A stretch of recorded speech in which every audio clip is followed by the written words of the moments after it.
Buenos días, muchas gracias. Vamos a hablar sobre el tratamiento de la hipertensión pulmonar persistente del recién nacido. Lo más importante para entender el sentido de la charla es que la hipertensión pulmonar persistente del recién nacido no existe como una entidad única. Es un trastorno complejo impulsado por la fisiología que causa enfermedades desde leves a críticas en recién nacidos, que puede ser una patología de base transitoria o prolongada, y el pronóstico también puede llegar a ser variable.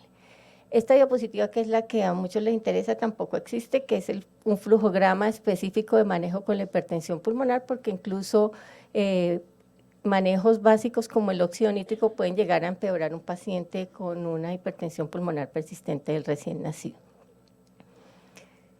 En el último simposio mundial se enfatizó mucho en lo que es la hipertensión pulmonar neonatal y presentaron este gráfico para dar el sentido de lo que es la transición de la presión pulmonar y las resistencias pulmonares, que deben caer abruptamente en el recién nacido como parte de la adaptación cardiorrespiratoria.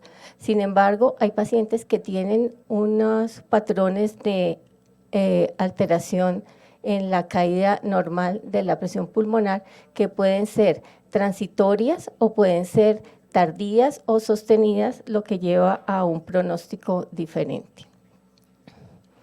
Las etiologías de la hipertensión pulmonar clásica en el recién nacido en general tienen tres mecanismos fisiopatológicos descritos en los libros, que son: uno, la maladaptación, o sea, un niño con una vasculatura pulmonar normal que tiene una vasoconstricción anormal como resultado de eventos como la aspiración de meconio, la neumonía, la hipoxia, la hipoxemia, etcétera.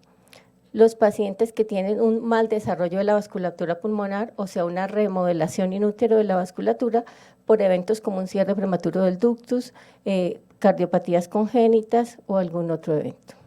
Y los pacientes que tienen un subdesarrollo de la vasculatura pulmonar, como en vasculaturas hipoplásicas con área transversal disminuida, pacientes con ruptura prematura de membranas prolongada, oligoanos o hernias diafragmáticas congénitas que llevan al subdesarrollo pulmonar.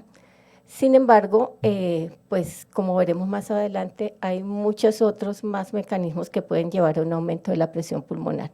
En la clasificación de hipertensión pulmonar, desde los últimos simposios, la hipertensión pulmonar persistente del recién nacido está clasificada dentro del grupo 1, pero el último consenso hace énfasis que esta patología incluye también enfermedades importantes como las enfermedades del desarrollo pulmonar, que pertenecen al grupo 3, o la hipertensión asociada a la cardiopatía izquierda, que sería del grupo 2. El tratamiento es variable porque pues no es lo mismo para este paciente que para el otro un paciente que está, en mejores condiciones que un paciente que está críticamente enfermo. También depende de los componentes individuales de la afección, como hablaremos más adelante, y de las secuelas hemodinámicas: disfunción ventricular, hipoflujo pulmonar y bajo gasto. Hay unos objetivos básicos: ventilar el paciente, darle apoyo a su función, mantener la tensión arterial, minimizar el estrés cardíaco, pero es muy importante para entender el tratamiento la base fisiopatológica, y es que la presión pulmonar depende no solamente de la resistencia vascular pulmonar, que es la hipertensión pulmonar persistente del recién nacido clásica, que se ve, por ejemplo, en los pacientes que tienen enfermedades pulmonares del desarrollo, una aspiración de meconio, hipoxia, etcétera, sino que también esté determinada por el flujo pulmonar, por lo que patologías que pueden aumentar el flujo pulmonar, como cardiopatías importantes o, por ejemplo, una malformación de la vena de Galeno, pueden llevar al paciente a una hipertensión pulmonar del recién nacido. Y el otro componente es la presión de la aurícula izquierda.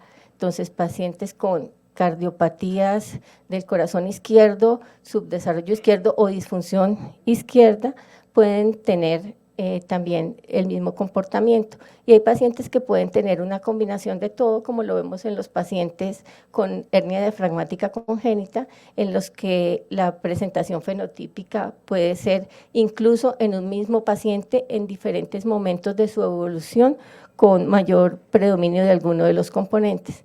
Entonces tenemos hipertensión pulmonar mediada por resistencia, dada por la resistencia vascular pulmonar, hipertensión pulmonar guiada por flujo e hipertensión pulmonar postcapilar por aumento de la presión auricular izquierda. Por lo tanto, la evaluación ecocardiográfica no se limita a dar una presión pulmonar, sino que nos tiene que dar la función ventricular y tiene otros objetivos fisiológicos, fuera de excluir cardiopatía congénita, determinar el flujo por los sitios de cortocircuito y la función sistólica y diastólica del componente pulmonar sistémico. Hay trabajos muy importantes como este que se menciona en el consenso mundial que hablan de la importancia de hacer esta detección y esta caracterización fisiopatológica para guiar el tratamiento, y vemos como en este estudio que realiza un tamizaje en neonatos prematuros muestra una disminución de la mortalidad y la hemorragia intraventricular hasta del 40% cuando el paciente se le hace un enfoque adecuado. Entonces, ¿el enfoque cuál es? No solo porque lo digamos los cardiólogos, el enfoque actual es muy cardiocéntrico porque es muy importante delinear el fenotipo hemodinámico del paciente para poder orientar el tratamiento. Entonces, si el paciente tiene una hipertensión pulmonar clásica, que es la mediada por resistencia vascular pulmonar, pues el objetivo fisiológico es disminuir las resistencias, aumentar la función del derecho, soportar la presión arterial sistémica, y las propuestas del tratamiento pues las vamos a hablar más adelante, pero incluye pues los vasodilatadores pulmonares, soportar el ventrículo derecho y en algunos casos mantener el ductus arterioso permeable como una forma de escape.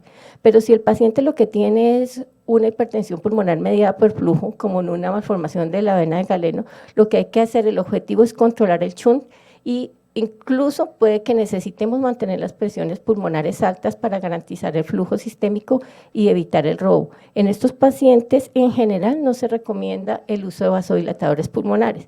Igual pasa con los pacientes que tienen una hipertensión mediada por aumento de la presión de la aurícula izquierda, en que lo que necesitamos es reducir la poscarga del ventrículo, dar soporte a la función ventricular, y los vasodilatadores pulmonares llegan incluso a estar contraindicados porque pueden llevar al paciente a un edema pulmonar.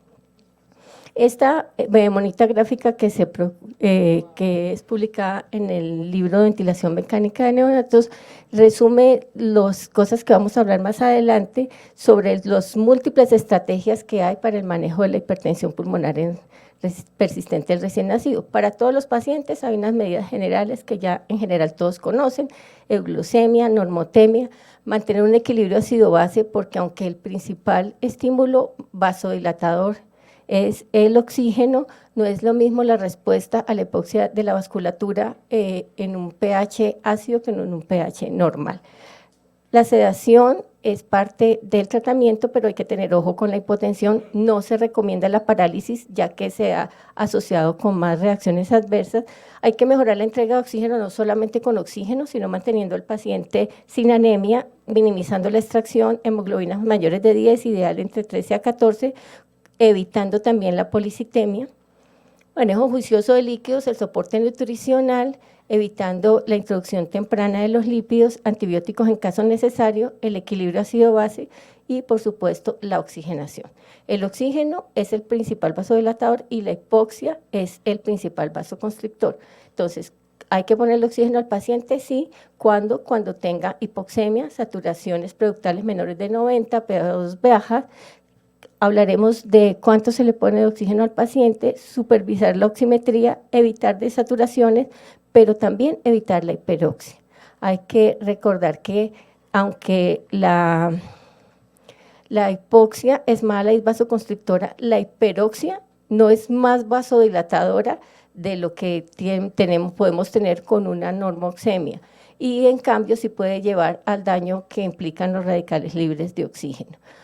Para oxigenar, no es solamente el oxígeno, pues hay que mantener el paciente reclutado para garantizar que este oxígeno llegue en forma efectiva, evitar también la hiperinflación o la atelectasia, como lo mencionaremos más adelante, y tener en cuenta que en situaciones como la hipotermia terapéutica, que se usa actualmente y que se usamos aquí en la fundación, el desplazamiento hacia la izquierda en la curva de disociación de la hemoglobina puede requerir objetivos de saturación más altos para lograr una PaO2 corregida en los valores que queremos. En general, la evaluación de la hipertensión pulmonar para las intervenciones terapéuticas se hace de la manera que se hace la evaluación de la insuficiencia respiratoria hipoxémica, aunque esta insuficiencia respiratoria hipoxémica no necesariamente es por hipertensión pulmonar y puede ser por patologías respiratorias, y se hace con los determinantes de la presión de oxígeno, la presión media, la FiO2, lo que nos da el índice de oxigenación. Consideramos que cuando el paciente tiene un índice menos de 15, tiene un compromiso leve, entre 15 y 25 moderado, más de 25 grave y más de 40 se considera crítico. Como no es posible acceder a gases arteriales en forma continua en los pacientes, también se usa el índice de saturación de oxígeno. Hay fórmulas como la que están ahí anotada para poder hacer la corrección para el índice de oxigenación, pero pues como norma práctica en general es 1.8 a 2 veces mayor que el índice de saturación que de oxigenación. ¿Cuáles son las metas de oxigenación?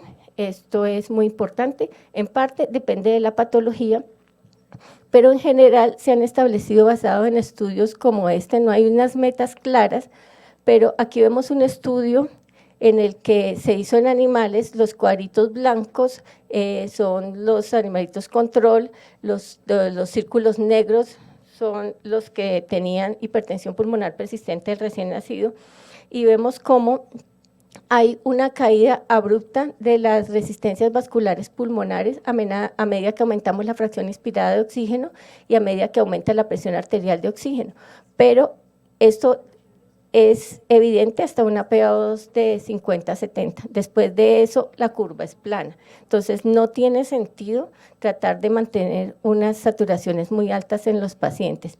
Y igual pasa con la fracción inspirada, aunque es más pendiente de los pacientes con hipertensión pulmonar, no tiene un beneficio adicional lograr unas PaO2 mayores a esta. En general hay que tener normoxemia, evitar la hiperoxia, saturaciones productales de 91 a 95, con una PC2 en general de 31 a 35. Y esto lo debemos tener en cuenta porque está lo que mencionamos del daño de la hiperoxia, los radicales libres de oxígeno.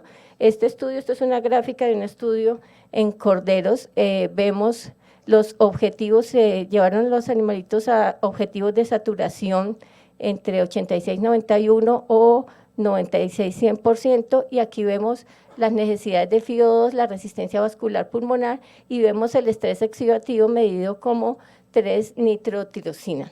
Vemos cómo con valores del 97% pues tenemos unas caídas de la presión pulmonar, pero a costa de necesitar fracciones inspiradas más altas y mayor estrés oxidativo, por lo que como esto en combinación con la curva que veíamos hace que no se justifique tener valores tan altos de soporte de oxígeno. Entonces, los límites deben ser inferiores al 89 y un límite superior del 98 para alcanzar las PaO2 que mencionamos. Igual pasa con el manejo del CO2. La tendencia, como ustedes saben, la tendencia de los años 90 era una ventilación hipocápnica, hiperóxica, pero esto tiene un costo aquí vemos en rojo el flujo sanguíneo cerebral, en azul el flujo sanguíneo pulmonar, en la PC2 arterial en líneas punteadas, y esto sería un paciente normal con una PaO2 y una PC2 normal, y vemos cómo con objetivos mayores tenemos un compromiso del flujo cerebral, además del estrés oxidativo que mencionamos anteriormente. La ventilación mecánica, cuando se requiera, no necesariamente tiene que ser invasiva, con o sin óxido nítrico. El reclutamiento pulmonar óptimo. ¿Cuál modalidad de soporte ventilatorio? Depende de la patología del paciente. Eso saben más los neonatólogos que nosotros los cardiólogos. En general, no hay evidencia de cuál es el modo de ventilación inicial. Se inicia con ventilación convencional. el reclutamiento adecuado, y cuando el paciente no responde se usa ventilación de alta frecuencia si el paciente está necesitando presiones altas y está acidótico, y como mencionaremos más adelante, el uso del surfactante pulmonar. Esta gráfica es muy importante porque muestra la relación entre volúmenes pulmonares y resistencia vascular pulmonar. Vemos cómo las menores resistencias pulmonares se ven con unos volúmenes pulmonares normales equivalente a la capacidad residual funcional, y cuando tenemos un paciente con atelectasia de reclutado, esto nos lleva a un aumento de la resistencia vascular pulmonar, pero también el paciente sobredistendido tiene el mismo efecto que tenerlo no reclutado. El objetivo es tener una inflación pulmonar adecuada, y pues en los pacientes que se requiere, como habíamos hablado, el uso de ventilación de alta frecuencia. El reclutamiento más el uso de óxido nítrico de alta frecuencia son buenos en enfermedades parenquimatosas, pero en otras causas de hipertensión pulmonar idiopática responden mejor a vasodilatadores con óxido nítrico sin haberse observado un beneficio adicional de la ventilación de alta frecuencia per se. Entonces, el enfoque debe ser, como habíamos dicho, según el fenotipo. Si tenemos un paciente con una hipertensión pulmonar secundaria a una enfermedad pulmonar parenquimatosa, el paciente debe tener perdón, es que esta cosa no se centra muy bien. Tenemos darle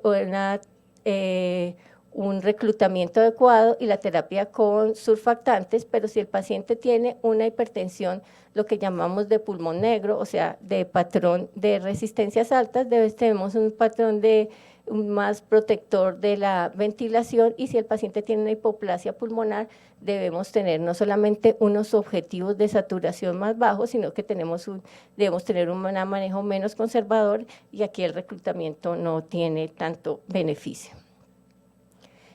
Para los pacientes que no responden a oxígeno, que tienen índices de oxigenación mayor de 25, y la tendencia ahora es índice de oxigenaciones menores hasta de 15 a 20, está indicado el uso de óxido nítrico, excepto si el paciente tiene una enfermedad vascular, una enfermedad causada por aumento de presión de la aurícula izquierda, como por ejemplo una estenosis de venas pulmonares, o si tiene una hernia diafragmática con un componente del grupo 2 de hipertensión pulmonar. En general, pues las dosis, todos lo conocen, en general se llega hasta valores de 20, y en 20 minutos generalmente tenemos un aumento de la PAFI de más o menos 20. Esta es la regla de inicio que se menciona como 20, 20 y 20. Es importante en el inicio del óxido nítrico que el estrés oxidativo puede limitar la eficacia del óxido nítrico por los mecanismos que le menciono aquí, por radicales libres, por aniones superóxido y desacoplamiento del óxido nítrico sintetasa. Por lo tanto, es imperativo que se limite la exposición prolongada a la hiperoxia y una FI2 alta antes de iniciar el óxido nítrico para poder maximizar su efectividad. Los pacientes que no responden al óxido nítrico en media hora deben ser destetados de óxido nítrico, porque el óxido nítrico, aún en los no respondedores, cuando se deja por mucho tiempo puede tener un efecto de rebote, y el paciente puede luego no poder quitárselo porque está en peores condiciones sin tener un beneficio adicional. En el paciente que mejora y que ya tenemos unas metas de oxigenación adecuadas, se realiza el destete. El destete es importante que debe hacerse en forma lenta, en pasos de a 5 partes por millón cada 2 a 4 horas hasta 5, y se ha visto que el rebote es mayor con las dosis más bajitas, por lo tanto después de 5 se baja solo de a 1 parte por millón cada 2 a 4 horas, y el efecto a los 10 y 20 minutos ya empezamos a ver el efecto. Es importante ver lo que decíamos en los fenotipos. Este estudio es otro de los que se enfatiza ahora sobre el tamizaje adecuado neonatal para ver los fenotipos vasculares que influyen no solo en el tratamiento sino en el pronóstico. Aquí vemos las diferencias. Este es un estudio en prematuros que muestra la diferencia en los efectos tanto en mortalidad como en desarrollo de displasia broncopulmonar según los diferentes tipos hemodinámicos. ¿Y esto por qué? Porque siempre está la pregunta del óxido nítrico en prematuros. El óxido nítrico en prematuros puede tener beneficio en insuficiencia respiratoria hipoxémica grave cuando tienen el fenotipo de la enfermedad por resistencia pulmonar y más en pacientes que se asocian con oligoamnios prolongados e hipoplasia pulmonar. Hay algunos predictores ecocardiográficos de que el paciente puede estar respondiendo a óxido nítrico, como son el cortocircuito franco derecha-izquierda en el ductus y una velocidad de flujo en la arteria pulmonar izquierda baja. Hasta el 40% de los pacientes no responden al óxido nítrico. Entonces, ¿por qué no responde al óxido nítrico? Hay muchas causas, puede ser con un paciente con enfermedad pulmonar.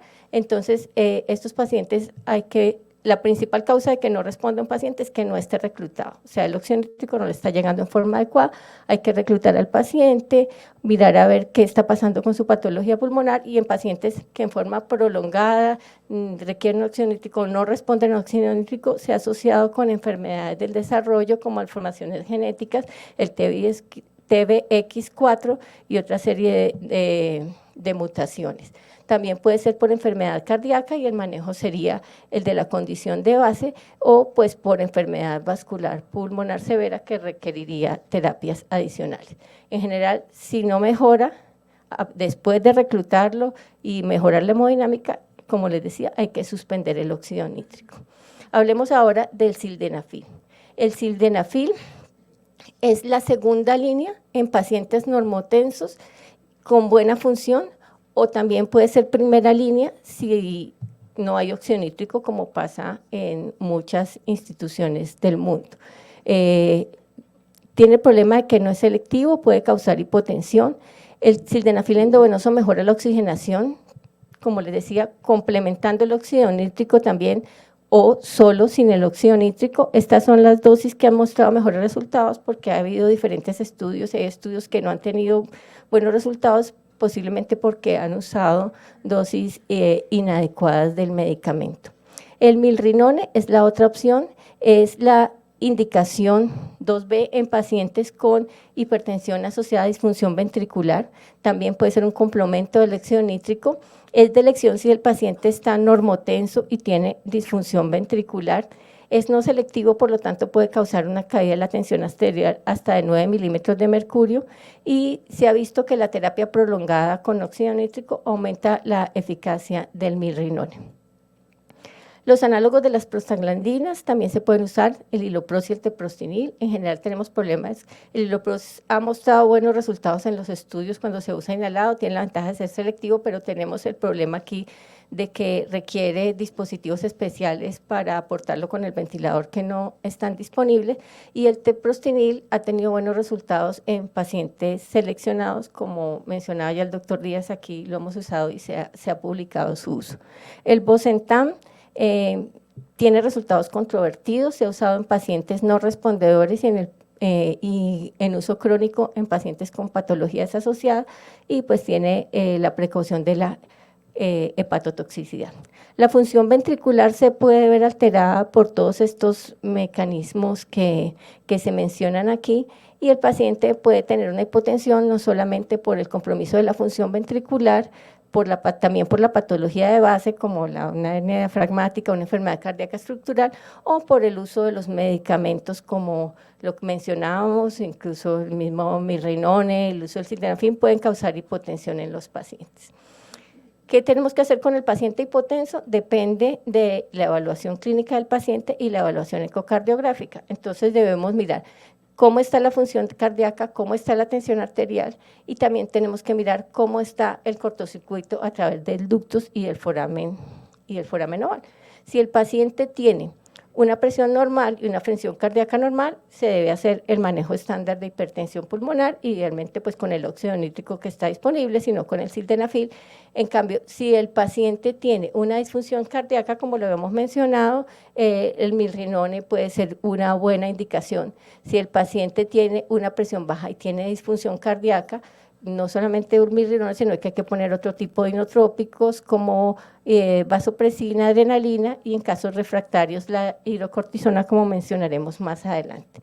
Y lo otro es el cortocircuito que el paciente tiene por el ductus y por el foramen oval. Si el paciente tiene un cortocircuito de izquierda a derecha, tanto por el ductus como por el foramen oval, seguramente necesita el tratamiento de la enfermedad pulmonar de base, necesita ventilación, sus manejos, el manejo básico de soporte.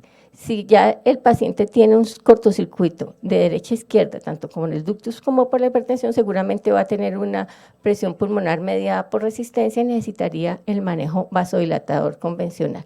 Pero si el paciente tiene un cortocircuito, por ejemplo, de derecha a izquierda, por la aurícula, izquierda a derecha, por el ductus, tenemos que sospechar algún tipo de cardiopatía que puede estar llevando y que pueda llegar a ser ductus dependiente. Y si el paciente tiene un cortocircuito que es franco y elevado, de izquierda a derecha, a nivel auricular y de derecha a izquierda, por el ductus, muy posiblemente tiene un componente de aumento de la presión de la aurícula izquierda y debemos pensar más en un manejo de la disfunción ventricular izquierda que en aumentar el manejo vasodilatador pulmonar.